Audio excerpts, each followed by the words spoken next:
So, you're a Paladin, and you're trying to get Sul'thraze, right? But every group that you join for ZF has got the swords hard reserved. And God forbid, sometimes you even get whispers like this. Well, that's all going to change now, because I'm going to show you how to farm it yourself. No more chances in groups, no more hard res this, hard res that. You can do it all yourself with both of them. The first boss you can do in 8 minutes, and the second boss takes roughly about 30 minutes. But I'm going to show you what to do. This is the talents and runes we're going to be using for the run. I won't go into any specifics on why we take each rune and talent individually, but if you have any questions, just ask me down below and I'll let you know the reasoning for this build. Now with that covered, we're just going to get straight into the run. Now what you want to do is follow along the path that I'm taking here so we can get to the first boss. Now the first boss is the one that drops Sul'thraze. So if you only need Sul'thraze, you've only got to worry about this part. If you need Sul'thraze, you can fast forward a little bit to that part, the much longer part. If you need both parts, just keep watching. So we're going to come to the reset spot here. When you get on the reset spot, just start to log out, just in case if they don't want to reset, they'll 100% reset on the logout.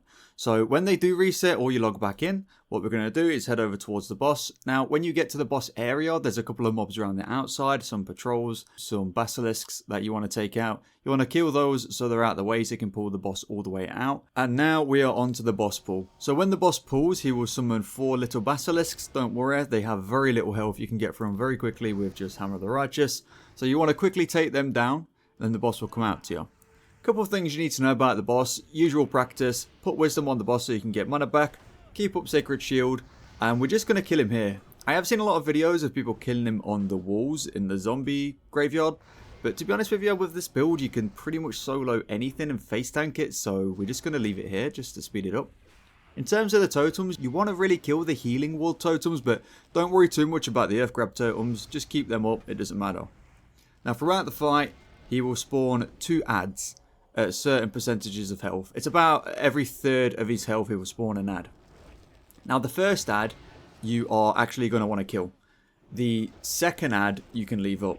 I have done it where I've left up both adds, but it is very risky. You can run the risk of dying, and even I am in pretty decent gear. Whereas if you just kill the first add, he's pretty squishy, he goes down pretty quick. And then you just go back to the boss. The second add you can ignore. Another quick thing that I like to use is PvP Trinket. It gives you a little bit of a get out of jail free card, because you can get rid of one of the extra petrifies that the basilisks that can put on you. So just run that just in case if you get to the point where you're quite low on health and you need to use that. One thing also to note is keep an eye on the boss's casts, because he can cast Earth Shock, which can interrupt your heals.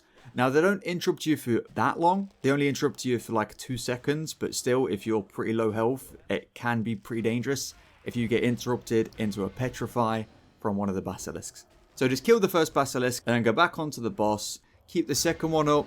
Kill the healing totems. And then just finish the boss off. When you get towards the end of the boss's health, it might get a little bit dicey, especially if you've not got much health and mana left yourself. Just remember, you do have cooldowns. You do have bubble.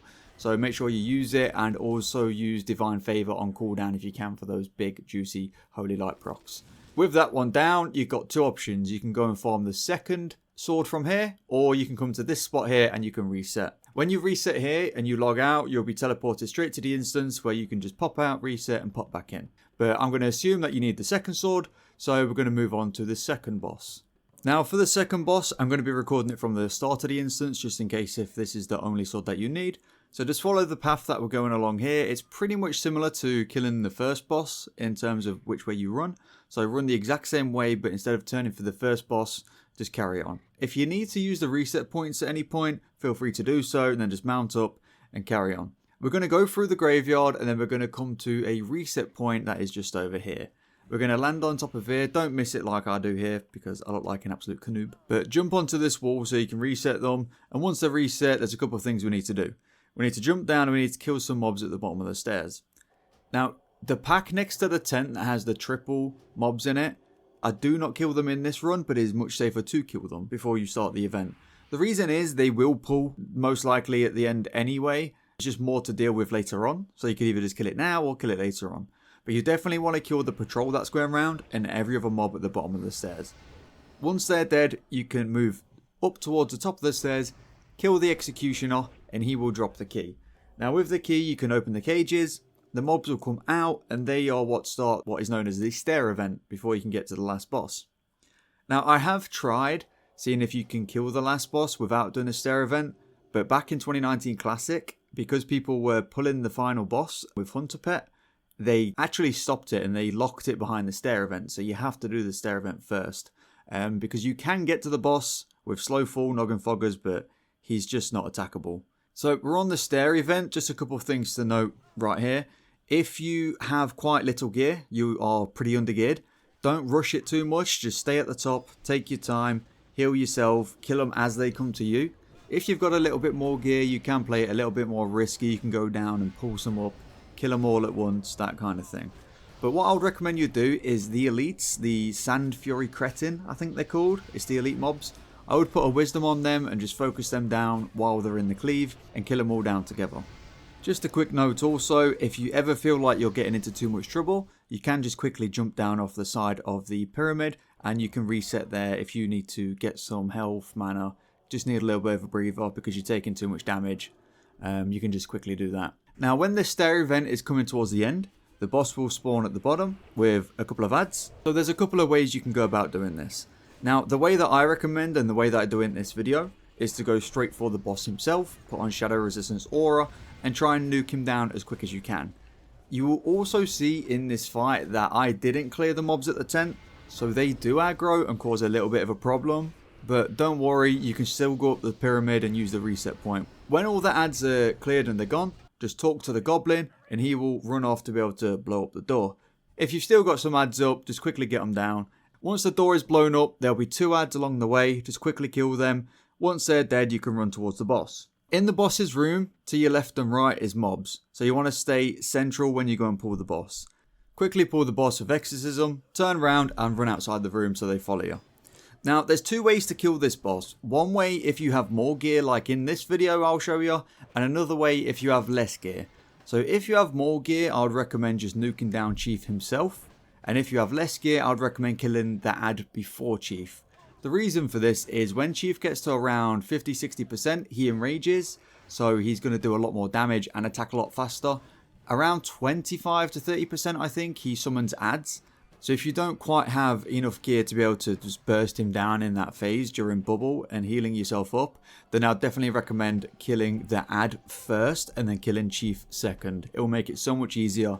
You'll take much less damage and it will just be a lot more manageable. But if you have a bit of gear, just do what I do in this video and you can kill Chief, get him down. When the ads come, I like to bubble, heal up, and then just try and kill him as quick as I can. Once Chief is dead, all you have to do is turn around, jump on the wall, jump off the wall, then jump on the wall behind it. And here you can reset the mobs. And once they're reset, you can just go back to loot. But as you can see in this video, honestly, I didn't know the ads ran back because the times that I'd done this before, the ads didn't run back this way. So I'm not too sure what happened. But if that does happen, just get your loot and reset them again. If you was unlucky and you didn't manage to get the sword, you want to just run back to the same place we reset earlier for the first boss, jump on his cage and log out to be able to reset straight back to the start of the dungeon. And there you have it. There's no more need to be able to be in a group with hard reserves. There's no more need to be able to, have people whisper you trying to tell you to buy Sul'thraze or anything like that. You can just go farm it yourself pretty easy. And honestly, you don't need a lot of gear to do this. I'm pretty geared in the video, but you can do this with a lot less gear.